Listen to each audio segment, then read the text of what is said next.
পাখির শরীরে রোদের প্রয়োজনীয়তা কী ও রোদের উপকারিতা কী তা আজ জানাবো আপনাদেরকে এই ভিডিওতে। তার আগে আপনারা আমাকে সাবস্ক্রাইব করে এগিয়ে যেতে পাশে থাকুন। কে কখন রোদে দিবেন, কিভাবে দিবেন এবং এই রোদ পাখির শরীরের জন্য কতটা উপকারী তা আজ আপনাদেরকে জানাতে চলেছি। মানুষের শরীরের জন্য রোদ যেমন উপকারী, ঠিক সেইভাবে পাখির শরীরের জন্য রোদ খুব উপকারী।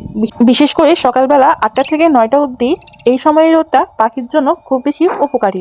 সকালবেলা রোদ পাখির শরীরে ভিটামিন ডি এর অভাব পূরণ করে। তাই চেষ্টা করবেন সকালবেলা 8টা থেকে 9টার মধ্যে 30 থেকে 40 মিনিটের জন্য পাখিকে রোদের মধ্যে রাখার। সকালবেলার রোদ পাখির শরীরের হাড় ভঙ্গুর হওয়া, পাখির শরীরে ক্যালসিয়ামের অভাব দূর করে রোদের ভিটামিন ডি এর মাধ্যমে। তাছাড়া পাখির শরীরে যে টিসেল থাকে সেই টিসেল কিন্তু জীবাণুর বিরুদ্ধে অনেক যুদ্ধ করে, আর এই ভিটামিন ডি এর মাধ্যমে টিসেল অনেক শক্তিশালী হয়ে ওঠে। তাছাড়া শীতকালে পাখি অনেক বেশি অসুস্থ থাকে, আর এই অসুস্থতা থেকে রক্ষা করার জন্য পাখিকে রোদে রাখা অবশ্যই অতি জরুরি। 2 থেকে 3 দিন পরপরই পাখিকে সকালবেলা 8টা থেকে 9টার মধ্যে 23 থেকে 40 মিনিটের মতো রোদে রাখবেন। 11টার পর কখনোই পাখিকে রোদে রাখবেন না, ওই সময়টাতে অনেক বেশি রোদ থাকে, আর এই রোদের মধ্যে রাখলে কিন্তু পাখি হিটস্ট্রোক করে মারা যেতে পারে। তাই পাখিকে সকালবেলার 8টা থেকে 9টার মধ্যেই রোদে দেওয়ার চেষ্টা করবেন।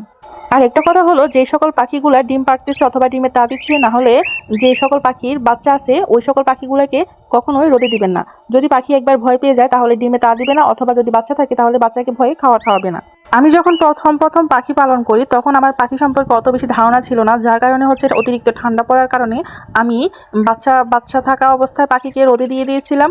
আর রোদ থেকে আনার পর আমার পাখিগুলা অনেক ভয় পেয়েছিল, অনেক ভয়ে ছিল, আর ওগুলো ওদের বাচ্চাকে ঠিক করে খাওয়ায় নেই। আর ওখানে 2টো বাচ্চা ছিল, ও বাচ্চাগুলা ওখানে না খেতে পেয়ে মারা গেছে। তাই ডিমে থাকা পাখি আর বাচ্চা থাকা পাখিকে কখনো রোদে দিবেন না। সেটআপ থেকে কখনো পাখিকে নাড়ানাড়ি করলে ওই পাখিগুলো ঠিক করে সেটআপে বসে না, ওরা ভয় পেয়ে যায়। কোনো কারণে যদি একবার ভয় পেয়ে যায় তাহলে হচ্ছে ওরা খাঁচায় ঠিক করে ডিমে তা দেয় না, আর হচ্ছে বাচ্চা থাকলে বাচ্চাকে ঠিক করে খাওয়ায় না। তাই ডিমে থাকা অথবা বাচ্চা থাকা অবস্থায় পাখিকে রোদে দিবেন না। বাইরে থাকা পাখিগুলো কিন্তু সকালের রোদেই নিজেদের শরীরে ভিটামিন ডি এর অভাব পূরণ করে নেয়, তারা আকাশে উড়ে সকালের রোদটা নিজেদের শরীরে নিয়ে নেয়। কিন্তু আমরা যারা খাঁচায় পাখি পালন করি ওই পাখিগুলো কিন্তু রোদ পায় না, আর সেই রোদটা কিন্তু আমাদেরকেই পাখি পালনকারীদেরকেই ব্যবস্থা করে দিতে হয়। নিয়মিত পাখিকে রোদে রাখলে পাখি সুস্থ সবল থাকে, পাখির ঠান্ডাজনিত রোগ থেকে মুক্ত থাকে। শীতকাল পাখির জন্য খুবই মারাত্মক একটি সময়। এই সময় পাখি ঠান্ডাজনিত রোগে খুব তাড়াতাড়ি আক্রমণিত হয়। শীতকালে পাখিকে এক্সট্রা কেয়ার করতে হয় যেন এই পাখিগুলো ঠান্ডাজনিত রোগে আক্রমণ না হয়। রাত্রে যখন পাখিগুলো খাঁচায় রাখবেন তখন অবশ্যই খাঁচা চারপাশ থেকে ঘুরে রাখবেন যেন কোনো ঠান্ডা বাতাস পাখির খাঁচায় প্রবেশ না করে। শীতকাল আর বর্ষাকাল এই দুইটার সময় পাখির জন্য খুবই মারাত্মক। এই সময় পাখিগুলোকে আলাদা একটু বেশি যত্ন করতে হয়।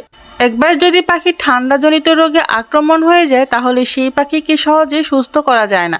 আর ঠান্ডার মধ্যে যদি কোনো পাখি একবার ঠান্ডা লেগে অসুস্থ হয়ে যায় তাহলে সেই পাখি নিশ্চিত মারা যাবে। তাই অবশ্যই চেষ্টা করবেন পাখিকে ঠান্ডা থেকে দূরে রাখার। যারা রুমে পাখি পালন করেন তারা শীতকালে অবশ্যই পাখির রুমের লাইট জ্বালিয়ে রাখবেন যেন পাখির রুম গরম থাকে, এবং পাখির খাঁচা চারপাশ থেকে ঘুরে দেবেন যেন পাখি রাত্রে ঘুমাতে অসুবিধা না হয়। আর যারা বারান্দায় পাখি পালন করেন তারা পাখির শীতকালে বিশেষ যত্ন নেবেন যেন কোনোভাবেই শীতকালে ঠান্ডা বাতাস পাখির খাঁচা প্রবেশ না করে। তাই শক্তভাবে পাখির খাঁচা ঘুরে রাখবেন যেন রাত্রে অথবা সকালবেলার ঠান্ডা বাতাস কোনোভাবে পাখির শরীরে না লাগে। শীতকালে পাখিকে কখনোই কলমি শাক খেতে দিবেন না, কারণ কলমি শাক পাখির শরীর ঠান্ডা রাখতে সাহায্য করে। আর শীতকালে এমনিতেই অনেক বেশি ঠান্ডা পড়ে, আর এই সময় কলমি শাক কোনো ধরনের শাক না খেতে দেওয়াই ভালো। শীতকালে পাখির জন্য পুষ্টিকর খাবারের ব্যবস্থা রাখুন। ডাল, সফট ফুড, এগ ফুড, সূর্যমুখী বীজ, সিড মিক্স, এইসব ভালো খাবার পাখির জন্য শীতকাল উপকারী। সূর্যমুখী বীজ বিশেষ করে শীতকালে পাখির শরীর গরম রাখতে বিশেষ ভূমিকা পালন করে, তাই শীতকালে অবশ্যই সূর্যমুখী বীজ দেওয়ার চেষ্টা করবেন।